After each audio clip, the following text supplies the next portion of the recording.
ಬೆಂಗಳೂರಲ್ಲಿ ಮತ್ತೊಂದು 21 ವರ್ಷದ ವಿದ್ಯಾರ್ಥಿನಿ ಕೊಲೆಯಾಗಿದೆ.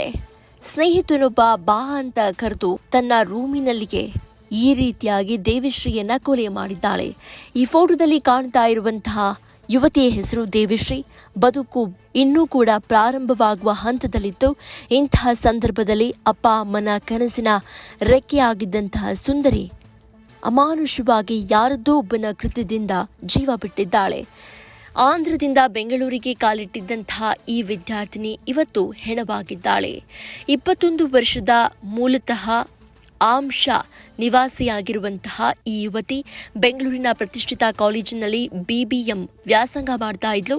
ಆದರೆ ಪ್ರೇಮ್ ವರ್ಧನ್ ಸ್ನೇಹದಿಂದ ಇದೀಗ ಬೆಂಗಳೂರು ಉತ್ತರ ವಲಯ ಮಾದನಾಯಕನಹಳ್ಳಿ ಪೊಲೀಸ್ ಠಾಣಾ ವ್ಯಾಪ್ತಿಯ ತಮ್ಮೇನಹಳ್ಳಿಯಲ್ಲಿರೋ ಇದೇ ಮನೆಯಲ್ಲಿ ಕೊಲೆಯಾಗಿ ಪತ್ತೆಯಾಗಿದ್ದಾಳೆ. ಸ್ನೇಹಿತನೇ ದೇವಿಶ್ರೀಯನ್ನ ರೂಮಿಗೆ ಕರೆದೊಯ್ದು ಉಸಿರುಗಟ್ಟಿಸಿ ಕೊಲೆ ಮಾಡಿದ್ದಾನೆ. ದೇವಿಶ್ರೀ ವಿದ್ಯಾಭ್ಯಾಸಕ್ಕಾಗಿ ಬೆಂಗಳೂರಿಗೆ ಬಂದಿದ್ಲು. ಮಗಳು ಚೆನ್ನಾಗಿ ಓದ್ಲಿ ಅಂತ ಪೋಷಕರು ಬೆಟ್ಟದಷ್ಟು ಕನಸನ್ನ ಕಂಡುಕೊಂಡಿದ್ರು. ಹೀಗಿರುವಾಗ ಕಳೆದ ಭಾನುವಾರ ಬೆಳಗ್ಗೆ ಪ್ರೇಮ್ ವರ್ಧನ್ಗೆ ಸ್ನೇಹಿತೆಯ ನೆನಪಾಗಿದೆ. ಆ ನಂತರದಲ್ಲಿ ಸ್ನೇಹಿತೆ ಜೊತೆಗೆ ತಮ್ಮೇನಹಳ್ಳಿಲಿರೋ ರೂಮ್ಗೆ ಹೋಗಿದ್ದಾನೆ. ಇದು ಪ್ರೇಮ್ನ ಸ್ನೇಹಿತೆಯ ರೂಮ್ ಆಗಿರುತ್ತೆ. ಈ ರೂಮಿಗೆ ದೇವಿಶ್ರೀಯನ್ನ ಈತ ಕರೆದುಕೊಂಡು ಹೋಗ್ತಾನೆ.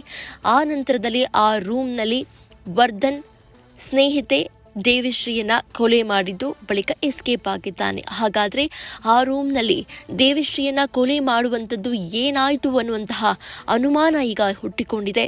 ಸದ್ಯ ಆರೋಪಿ ತಲೆಮರೆಸಿಕೊಂಡಿದ್ದು ಮಾದನಾಯಕನಹಳ್ಳಿ ಪೊಲೀಸರು ಈತನಿಗಾಗಿ ಹುಡುಕಾಟ ನಡೆಸುತ್ತಿದ್ದಾರೆ. ಇನ್ನು ಪ್ರೇಮ್ ವರ್ಧನ್ ದೇವಿಶ್ರೀಯನ್ನ ಯಾಕೆ ಕೊಲೆ ಮಾಡಿದ, ಇಬ್ಬರ ನಡುವೆ ಯಾವ ರೀತಿಯಾದಂತಹ ಸಂಬಂಧ ಇತ್ತು, ಕೊಲೆ ಮಾಡೋಕೆ ಅಂತಾನೆ ಪ್ಲಾನ್ ಮಾಡಿ ಈ ರೀತಿಯಾಗಿ ಸ್ನೇಹಿತೆ ರೂಮ್ಗೆ ಕರೆದುಕೊಂಡು ಹೋಗಿದ್ನ, ಹೀಗೆ ಹತ್ತಾರು ಪ್ರಶ್ನೆಗಳು ಹುಟ್ಟುಕೊಂಡಿದ್ದು ಈ ಎಲ್ಲಾ ಪ್ರಶ್ನೆಗಳಿಗೆ ಪೊಲೀಸರ ತನಿಖೆಯಿಂದ ಉತ್ತರ ಸಿಗಬೇಕಾಗಿದೆ.